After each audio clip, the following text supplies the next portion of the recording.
आज हम लोग एक इम्पॉर्टेंट टॉपिक तुर्की विजय का प्रभाव, signification of Turkish conquest, signification of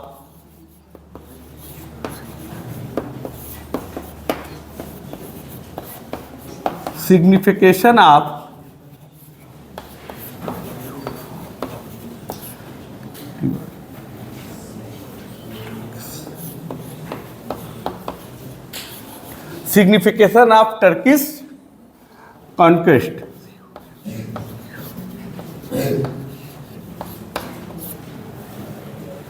या विक्ट्री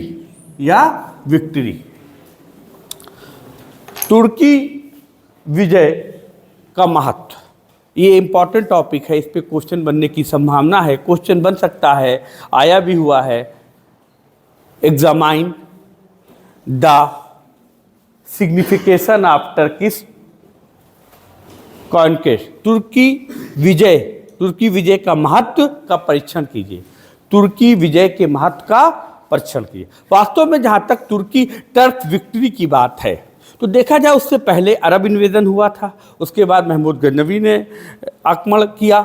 लेकिन जो अरब इन्वेजन था उसका इफेक्ट तो पड़ा, लेकिन उसके कंपेयर में जो टर्क इन्वेजन था उसका महत्व ज़्यादा अधिक हो जाता है, क्योंकि अरब कहाँ तक थे? ओनली सिंध तक थे, और गजनवी जो थे वे पंजाब के आसपास आ गए थे। लेकिन ये जो टर्की विजय हुई, ये दिल्ली और यहाँ पर दिल्ली एम्पायर की स्थापना हो गई, टर्किश एम्पायर की स्थापना हुई। तो यह विजय है, यह माना जाता है कि यह लॉन्ग टर्म तक थी, दीर्घकालीन प्रभाव हमें देखने को मिलता है। और टर्क विक्ट्री का हमें प्रत्येक क्षेत्र में, एवरी फील्ड में, पॉलिटिकल, सोशल, इकोनॉमिकल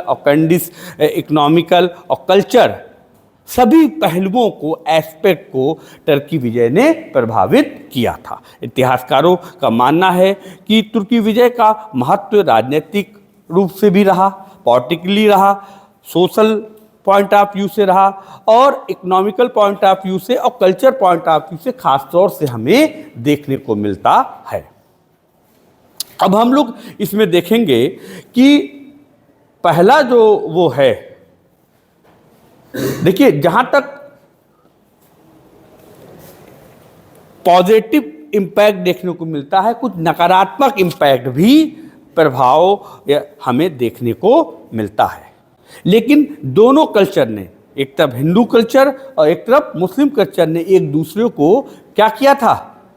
प्रभावित किया था। तो पहला जो इसमें आपका इंपॉर्टेंट है वो क्या है? वो जो है राजनीतिक महत्व। तुर्की विजय का जो सबसे अधिक वो था, वे राजनीतिक महत्व था।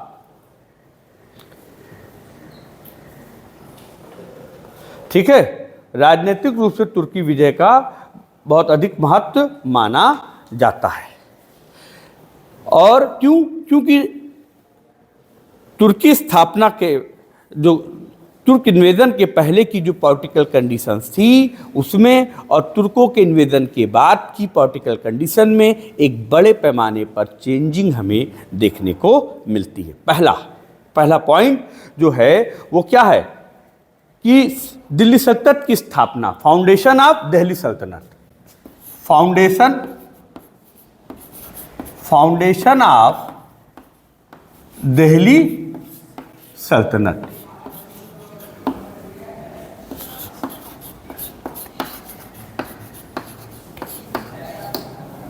तो पहला जो इम्पैक्ट है, प्रभाव है, वह दिल्ली सल्तनत की स्थापना के रूप में हमें देखने को मिलता है। और ये जो दिल्ली सल्तनत की स्थापना हुई ये फारसी परंपरा पर आधारित थी। किस पे बेस थी? फारसी परंपरा पर। ये किस पे टिकी हुई थी? फारसी परंपरा पर आधारित थी, फारसी ट्रेडिशन पर, कल्चर पर यह आधारित थी। और यह एक धार्मिक राज नहीं था, थियोक्रेटिक स्टेट नहीं था, बल्कि यह एक धर्मनिरपेक्ष सेकुलर स्टेट था। क्या था? सेकुलर स्टेट अगर देखा जाए आज के रूप में, तो यह एक सेकुलर स्टेट था और सुल्तान जो था खलीफा का प्रतिनिधित्व था। सुल्तान क्या था? सुल्तान वाज द रिप्रेजेंटेटिव ऑफ खलीफा, बट क्या था? ये नॉमिनल रिप्रेजेंटेटिव था, नाम मात्र के लिए था, रियल में या नहीं था। और इसके साथ साथ तो इस तरीके से ये जो दिल्ली सल्तनत की स्थापना हो रही है तुर्क विजय के बाद, और खासतौर कुतुबुद्दीन ऐबक के द्वारा दिल्ली सल्तनत की स्थापना जो की जा रही है, और ये 1526 तक बाबर के इन्वेजन तक डायरेक्ट इनडायरेक्ट रूप से इन्होंने शासन किया। तो 12वीं सेंचुरी, 13वीं सेंचुरी, 14वीं सेंचुरी, लगभग 15वीं सेंचुरी, 350 ईयर के आसपास इन्होंने जो है शासन किया था। एक बड़ी बात थी। दूसरी बात जो है पॉलिटिकल सिस्टम में ही जो है महत्वपूर्ण है, वो है अक्ता प्रथा। अक्ता सिस्टम की दूसरा जो चेंजिंग है वो अक्ता या इक्ता प्रथा। अक्ता या इक्ता प्रथा की जो है स्टार्टिंग इल्तुतमिश ने अपने शासनकाल में की थी। निजामुल मुल्क की सियासतनामा में अक्ता प्रथा के बारे में हमें उल्लेख मिलता है। ये जो अक्ता प्रथा या इक्ता प्रथा थी, वास्तव में पूरे साम्राज्य में ये अक्ता प्रथा के द्वारा पूरे साम्राज्य को में बांटा गया था अक्ताओं में, और जो अक्ता जो अक्ता को देखा करता था वे इक्तादार या अक्तादार कहलाता था। सूबेदार भी उसे कहा जाता था। अपने अपने एकताओं में उनका दो काम था, एक तो उसमें शांति व्यवस्था स्थापित करे, शासन व्यवस्था स्थापित करे, दूसरा वहाँ से टैक्स ले, और जो वो टैक्स है अपने यूज़ करने के बाद वो सेंट्रल गवर्नमेंट को, केंद्रीय जो है सरकार जो थी उनको भेजे। दूसरा जो ठीक है, तो ये अक्ता प्रथा ने क्या किया कि अक्ता प्रथा ने पूरे साम्राज्य को, जिस तरीके से शरीर में धमनियों का काम होता है, ठीक उसी तरीके से पूरे साम्राज्य को पिरो दिया, और साम्राज्य को मजबूत बनाने में इस अक्ता प्रथा ने महत्वपूर्ण भूमिका निभाई थी। अब जो तीसरा पॉइंट आपका है वो सामंतशाही व्यवस्था का पतन। तीसरा जो है सामंतशाही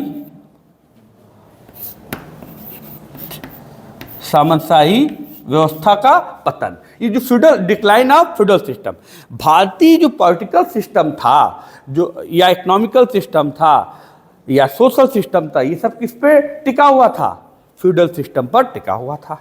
और ये फ्यूडल सिस्टम दिल्ली सल्तनत की स्थापना के बाद, तुर्की विजय के बाद दिल्ली सल्तनत की स्थापना होती है, उसके बाद सामंतशाही का पतन होने लगता है, और इसके पतन में अक्ता प्रथा की महत्वपूर्ण भूमिका होती है।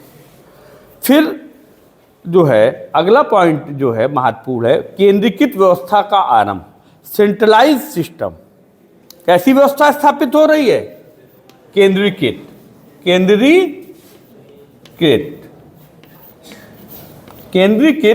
व्यवस्था का आरंभ, सेंट्रलाइज। अभी तक जो व्यवस्था थी डिसेंट्रलाइज थी, सेंट्रलाइज नहीं थी। अब तुर्की विजय के बाद जो है केंद्रीकृत व्यवस्था की स्थापना हो रही, सेंट्रलाइजेशन स्थापित हो रहा है, अर्थात साम्राज्य का जो केंद्र है वही प्रमुख है, और बाकी जो लोग हैं वो शासक के अनुसार कार्य करेंगे। तो ये सेंट्रलाइज व्यवस्था की स्थापना हो रही है, और ये जो है तुर्की विजय का एक महत्वपूर्ण राजनीतिक परिणाम के रूप में माना जाता है। क्योंकि हर्षवर्धन, कन्नौज के शासक हर्षवर्धन की मृत्यु के बाद जो है क्या हो रहा है? सेंट्रलाइजेशन कमजोर हो रहा है, और राजपूत काल में डिसेंट्रलाइजेशन था। अब सेंट्रलाइजेशन, केंद्रीकृत व्यवस्था स्थापित हो रही है, जो एम्पायर को एक मजबूत एम्पायर बना रही है। इसके बाद जो है केंद्रीकृत राजस्व व्यवस्था का आरंभ, केंद्रीकृत राजस्व व्यवस्था का आरंभ।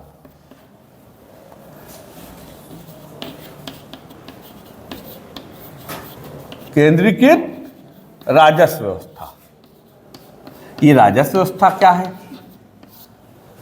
Centralise revenue system, centralise revenue, सामंती व्यवस्था जो थी राजपूतों की, वे सेंट्रलाइज रेवेन्यू सिस्टम पर आधारित नहीं थी, लेकिन तुर्कों ने सेंट्रलाइज रेवेन्यू सिस्टम स्थापित किया।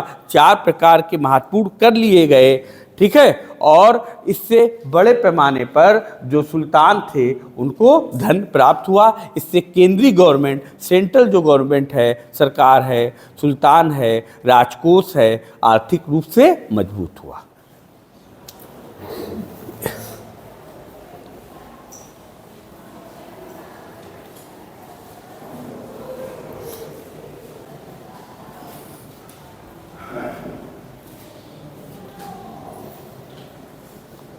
तो हम ये देखते हैं कि जो है राजनीतिक रूप से देखा जाए तो राजनीतिक रूप से तुर्की विजय का महत्व इस बात में निहित है कि जो है भारत में फारसी परंपरा पर स्थापित शासन व्यवस्था स्टार्ट हुई, अक्ता प्रथा का आरंभ हुआ, सामंतशाही व्यवस्था का पतन हुआ, केंद्रीकृत जो है एडमिनिस्ट्रेटिव सिस्टम स्टार्ट हुआ, केंद्रीकृत राजस्व व्यवस्था स्टार्ट हुआ। इससे क्या हो रहा है?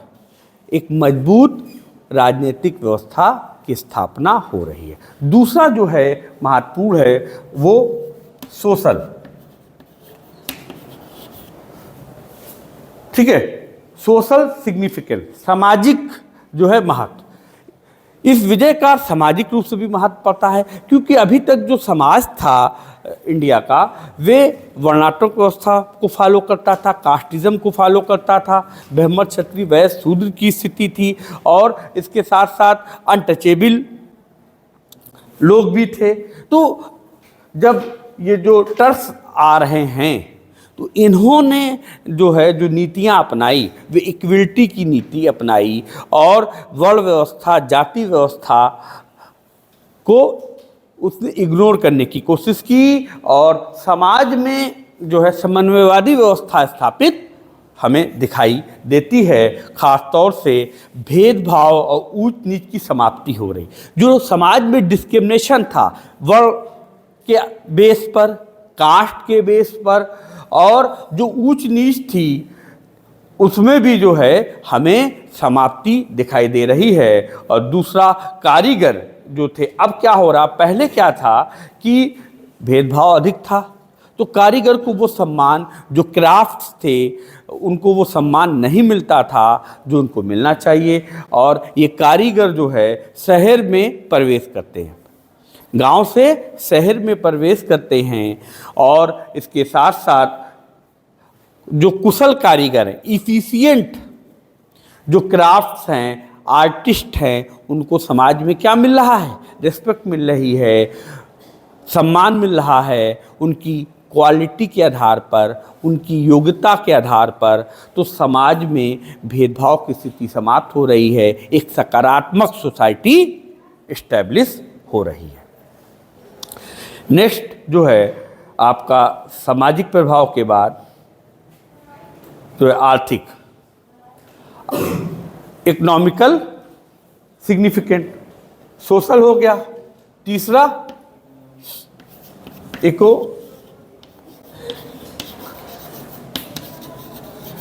Economical significant. तो तुर्की जो टर्क या टर्किश कॉन्क्वेस्ट है उसका जो है आर्थिक महत्व भी निहित है।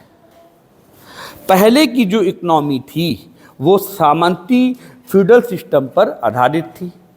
अब इकोनॉमी में परिवर्तन आ रहा है, और क्योंकि सामंती व्यवस्था समाप्त हो रही है और किसी पर आधारित था, और सेंट्रल गवर्नमेंट की स्थिति कमज़ोर थी, लेकिन अब सेंट्रल गवर्नमेंट की स्थिति, केंद्रीय सरकार की स्थिति मजबूत हो रही है, और इसमें जो शहरों का विकास हो रहा है।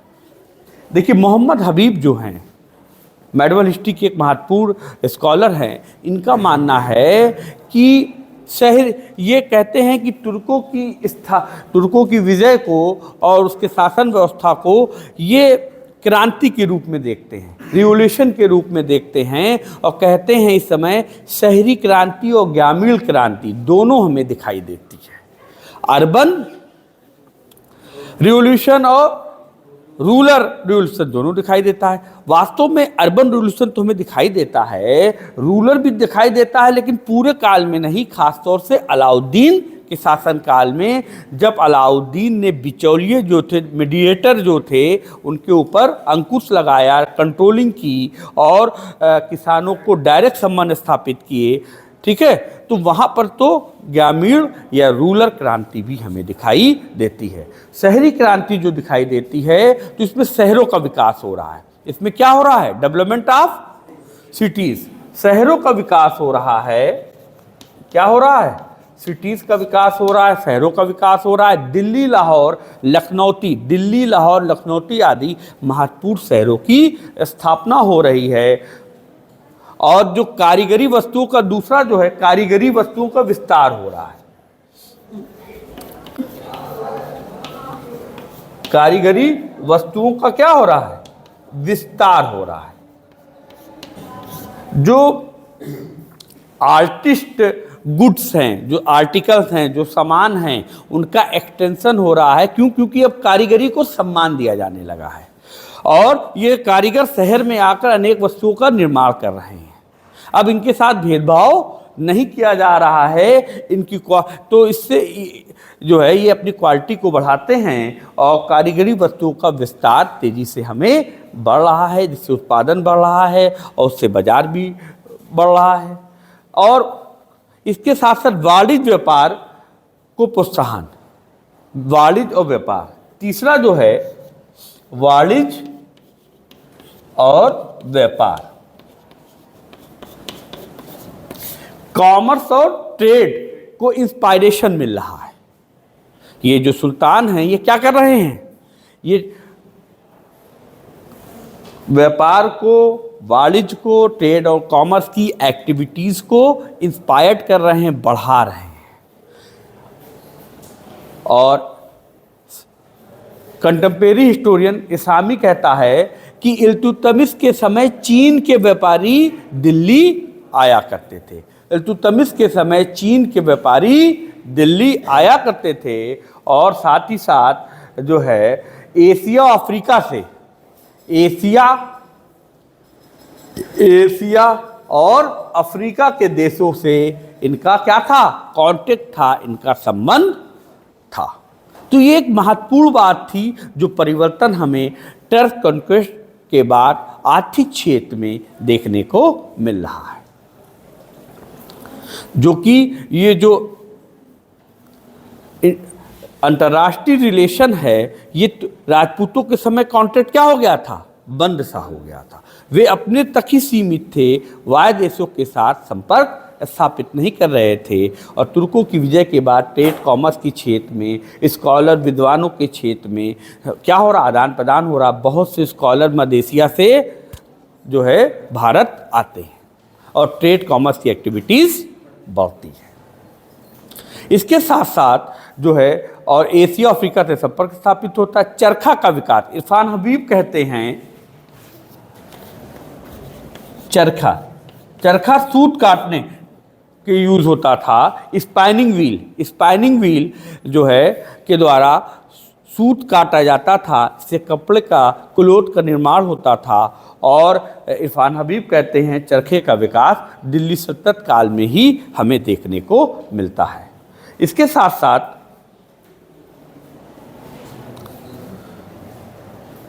इस तरह हम देखते हैं कि जो आर्थिक जीवन था, इकोनॉमिकल लाइफ थी इंडिया की, वो टर्फ कॉन्क्वेस्ट के बाद उसमें क्या आ रहा है? उसमें हमें बड़े पैमाने पर डेवलपमेंट देखने को, हैवी डेवलपमेंट देखने को मिलता है।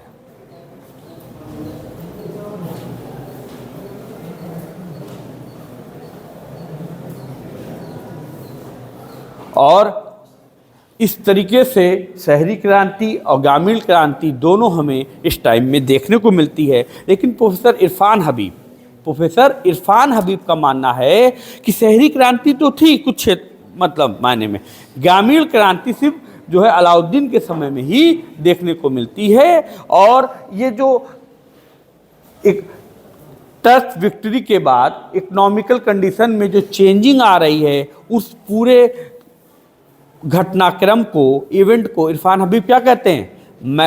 मध्यकालीन अर्थव्यवस्था, मेडवल इकोनॉमी का नाम देते हैं। मेडवल इकोनॉमी का नाम देते हैं, जो टर्क विक्ट्री के बाद हमें उत्पन्न होती ही दिखाई देती है।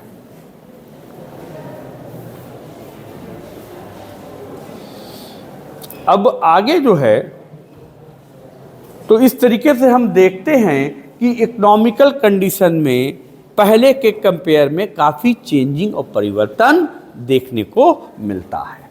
अब कल्चरल, ठीक है,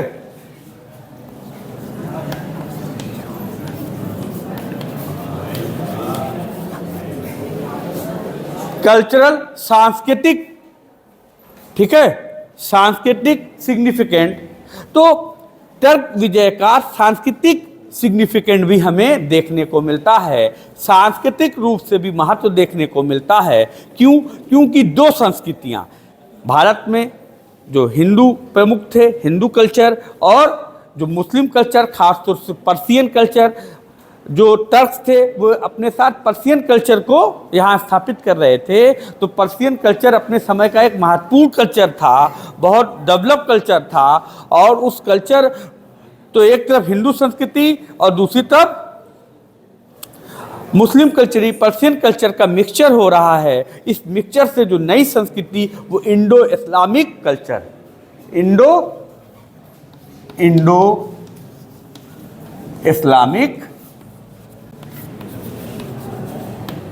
इस्लामिक कल्चर स्थापित हो रहा है। ये इंडो इस्लामिक कल्चर क्या है? जिसमें हिंदू संस्कृति की विशेषता और इसमें इस्लामिक कल्चर की विशेषता का समन्वय और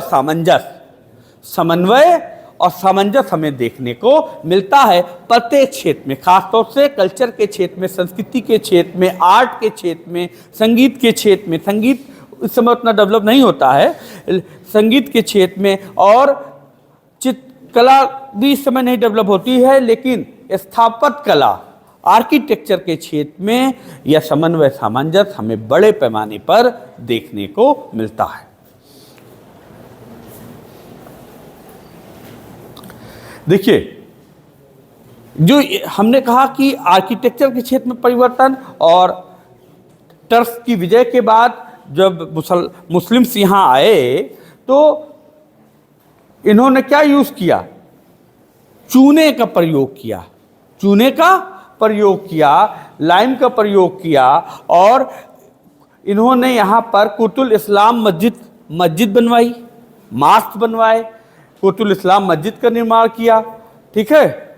और इसके साथ साथ महराब और गुंबद, जो मस्जिद बनाई गई, या तो इसमें महराब का प्रयोग किया गया। महराब क्या था और गुंबद क्या था?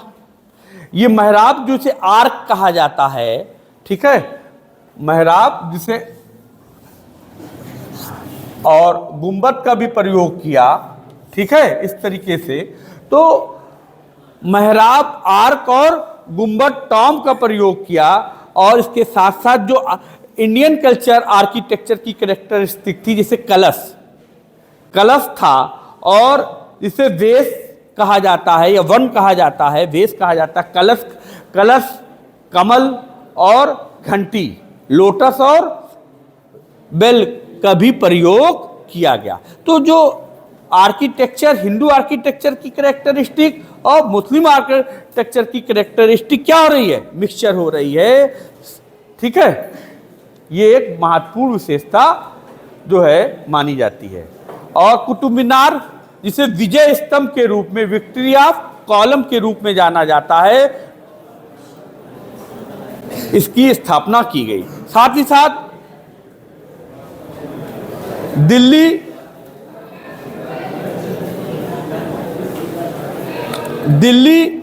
व्यापार, वाणिज्य और कला संस्कृति के हिसाब से बहुत अधिक समृद्ध हो गई, और मदरसे की स्थापना की गई। इल्तुतमिश ने 2 मदरसे की स्थापना की, जिसमें ये चीज देखने को मिलती है।